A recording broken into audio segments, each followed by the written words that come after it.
Hello, this is Leah from Just Two King Girls.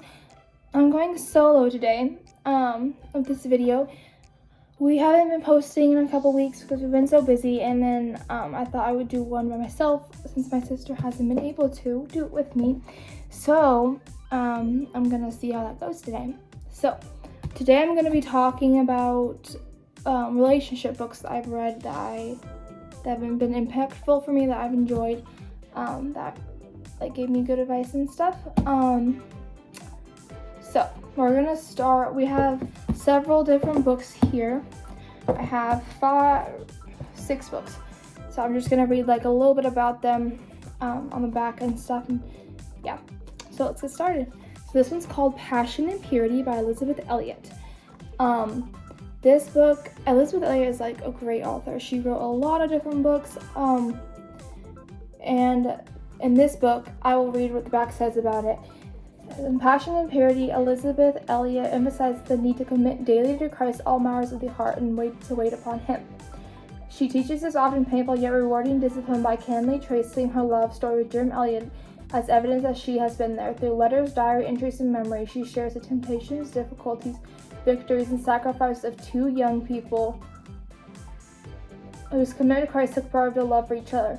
These revealing and personal glimpses combined with relevant biblical teaching will remind you that only by putting your human passion and desire through His fire can God purify your love. So, this is a great book. Yeah, I don't know what age to recommend it for. Probably teenagers, but older, a little bit older teenagers probably. But you can use discretion on that, because I don't really know what age to say. I don't remember how old I was when I read it, but so there's that. And then there's Quest for Love by Elisabeth Elliot. So there's another by her. This one's good too. I'll read what the back says. These are just a few of the questions posed in letters to Elliot by readers of her best-selling book Passion and Purity. In Quest for Love, Elisabeth Elliot shares many of those letters in response to the writer's heartful needs and confusion with sound biblical guidance. With warmth and humor, she dusts off adequate concepts such as commitment, integrity, honor, and servanthood, and then applies them to dating and singleness today. Quest for Love is brimming with true stories about how men and women find each other. The universal quest for love has always had its difficulties, the author writes. At present, it seems to have become a minefield and a very dangerous place through which, in order to thread one's way safely, one needs a guide. Elisabeth Elliot is that sage and emphatic guide. So, this is a great book too. Yeah. All these books, I'm just going to say about all these books that, well, okay, except for one. So all these books are about relationships, except for one is about friendships with friendships with the girls or guys, whatever. And so, yeah. So most of these books, I would say, just use your discretion on which age you want to read it at. And yeah. The next book is going to be The Sacred Search by Gary Thomas.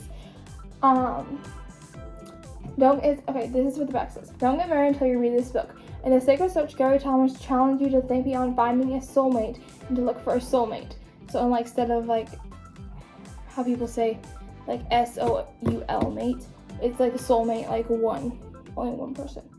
Someone who will walk with you on your spiritual journey. After all, if you don't know why to marry, you won't know who to marry. The Sacred Search casts a vision for building into a relationship around a shared spiritual mission and making a marriage with eternity at its heart. This is a good book. Okay. She's Got the Wrong Guy by Deepak Ruju. So this book is talking about why smart women settle. It says a different kind of dating book, She's Got the Wrong Guy, and not only details why these are the wrong guys, but also helps single Christian women better understand why they settle for less than God intends. They will be encouraged to put their hope and happiness in Jesus, not marriage. Tired of waiting for the right man to come along?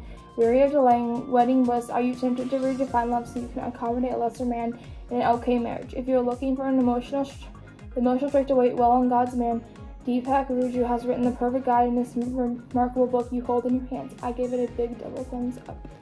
So this book, it's I guess the title, She's Got the Wrong Guy, so it's obviously more of a girl book, but it talks about different guys that wouldn't be the best to marry and stuff, so it might be insightful for men too. Outdated, Find Love at Last When Dating Has Changed by Jonathan J. Polkada. Okay, ready to trade the world's way of dating for the way that actually works. Everyone wants to be loved, to find someone who will stick with them through all of life's ups and downs. Someone who's in it for the long haul, but in a world where dating is increasingly based on split-second decisions and geared toward casual relationships rather than marriage. It's easy to feel discouraged, used, or unworthy of true love and lasting affection. Jonathan J. Polkada has counseled thousands of young singles through the pain and heartbreak of dating the world's way. Now he wants to dispel the myths, misconceptions, and fairy tales used to believe about dating and replace them with the truth from the one who invented marriage, created you to crave relationship, and is the very embodiment of true love. With plenty of true stories about relationships healed and love found, this practical book explains God's purpose for singleness, dating, and marriage, and covers why you should date, who you should date, and how you should date. So this book talks about singleness, dating, and marriage. So I really like this book. My sister got it for me for a present for my birthday or Christmas one year, and I don't know, it's a very good book. It's good for like discussing with people too, I think. So those books I just told you about, all of these books, they are more of like romantic relationships about that. So just use your discretion on when you want to read them, but I think they are great reads to read some point. And then the last book is called Friendish by Kelly Needham, Reclaiming Real Friendship in a Culture of Confusion. So this book is about like friendships with like girls and guys. So it's not about like romantic relationships, it's just about friendships, but it could be insightful in romantic relationships too, I think. Okay, for many of us, whether we come from broken homes or are single and haven't yet formed our own family, or simply living far away from our relatives, friends step in and play a role of a family in our day-to-day lives. We turn to them for a sense of belonging, identity, and stability, resulting in modern concepts like friend and the sea. Romance and the BFS we call our person. What is friendship according to Jesus, and how should our faith affect it? In Friendish, Kelly Needham challenges to raise our expectations of what true friendship looks like.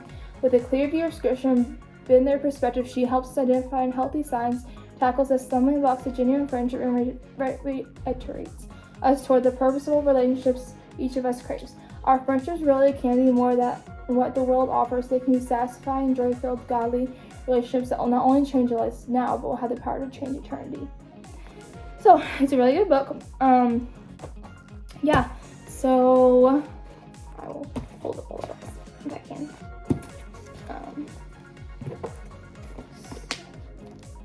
So all these books I have in my hand, we talked about a little bit today. We didn't go into depth in a lot of them. We just read the back of them, but they are all great books.